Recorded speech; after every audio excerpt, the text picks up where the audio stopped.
Okay, so protests are sweeping across Iran, and a lot of people are saying that this time something feels different. We're going to break down exactly why this moment could be a real turning point, what people are actually demanding on the streets, and why the whole world is watching so closely. First things first, you need to understand this. For days now, Iran has been plunged into digital darkness.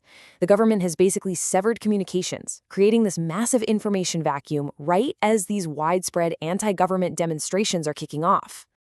And look, these are not just a few isolated incidents. We're talking about protests that have been raging for almost 2 weeks, spreading to over 100 cities.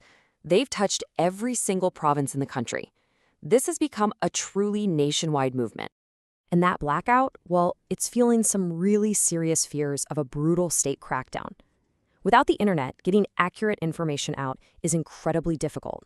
But the few reports that are trickling out suggest the human cost is already tragically high. So let's talk about what's happening under this blackout. To really grasp the sheer scale of these events, we have to look at the numbers we do have, even as this curtain of silence is being pulled over the country. Okay, so there's one group, the Iran Human Rights NGO based out of Norway, that's managed to get some information out. They're reporting that the crackdown has already led to at least 45 people being killed, and that number includes children.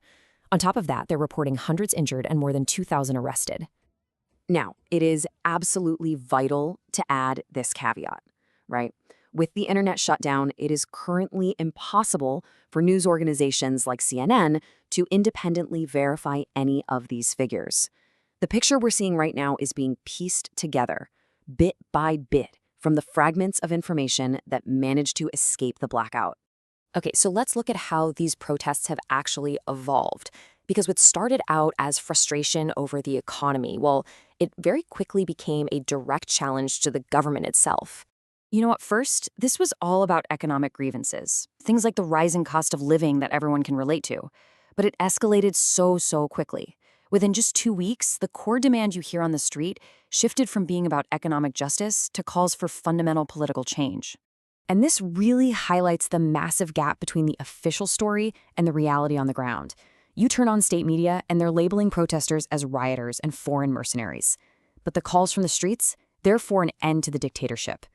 Two completely different realities. Yeah, the chants have become totally unmistakable. People are calling for an end to the current regime, and some are even chanting things like, "Long live the Shah," invoking the name of the ruler who was overthrown back in the 1979 Islamic Revolution. That's a huge deal. Of course, none of this is happening in a vacuum. The international community, and particularly the United States, is watching all of this unfold and weighing in with some very strong words. The United States, under President Trump, issued an incredibly stark and direct warning to Iran's leaders. I mean, the message from the White House couldn't have been clearer. We're watching, and if you use violence against protesters, there will be consequences. And the regime's leadership? Well, they publicly just dismissed the external pressure.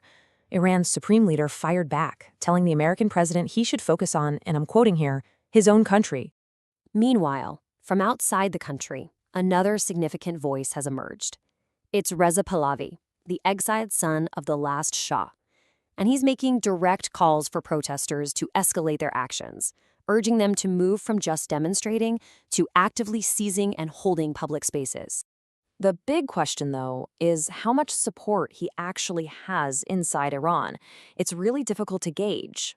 And all the while, as anti-regime protests are gaining steam, the state is countering by broadcasting its own much smaller pro-government demonstrations on state television.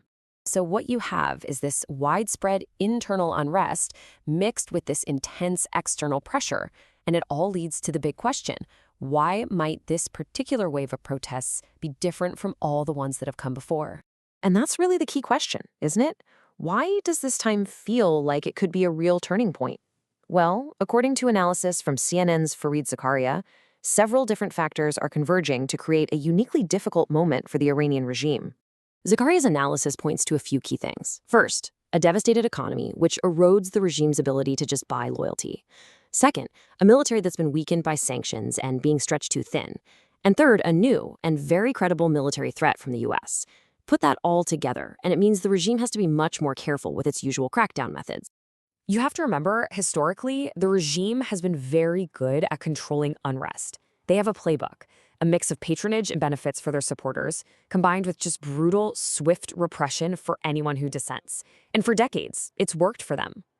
But the argument from Zakaria is that this time, that old playbook might not be enough. The pressures from inside and outside are so severe that he calls it a perfect storm, one that the regime is going to find incredibly difficult to navigate.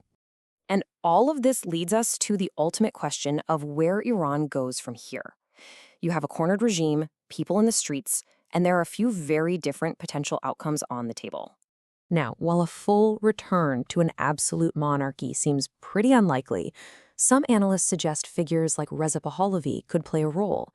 The idea isn't to restore the past, but maybe to facilitate a transition to a new form of government, sort of like how Spain's monarchy helped usher in democracy after its dictatorship fell.